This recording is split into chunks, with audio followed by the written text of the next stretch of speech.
Okay, so share ko sa inyo to guys, no, kung paano natin guys malagyan ng battery percentage guys yung status bar ng ating Samsung device guys, no.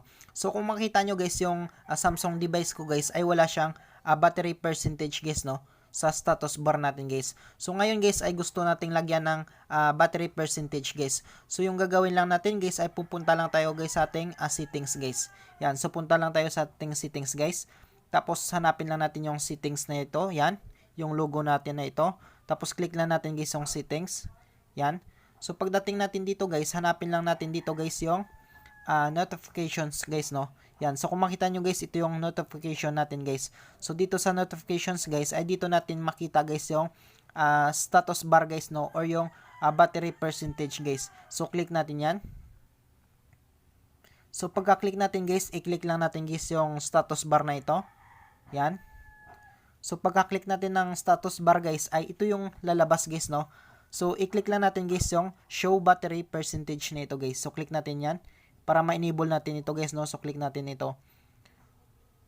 Yan. So kung makita nyo guys, no, meron na siyang battery percentage guys sa ating status bar guys, no. So ganyan lang siya guys, no. Yan. So kung gusto nyong i-disable or gusto nyong enable guys, yan. So sa akin guys ay ilagyan ko lang siya guys ng battery percentage guys, no, para malaman ko guys kung malapit na ba talaga akong malubat guys. Okay? So kung gusto naman nyo guys shortcut guys, no. So papakita ko naman sa inyo guys yung shortcut guys kung paano tayo magpunta dito guys sa status bar natin guys, no. Kung paano natin malagyan ng battery percentage guys. So back tayo. So halimbawa guys, no, i-disable muna natin. Papakita ko sa inyo guys, no, yung shortcut guys. So back tayo. Yan. So kung gusto niyo ng shortcut guys, is scroll lang natin ito guys, no. At i-click natin guys yung tatlong button na ito. Yan. Ito guys, no, yung may tatlong button na ito. Yan. So click lang natin yan, tapos click natin guys yung status bar na ito.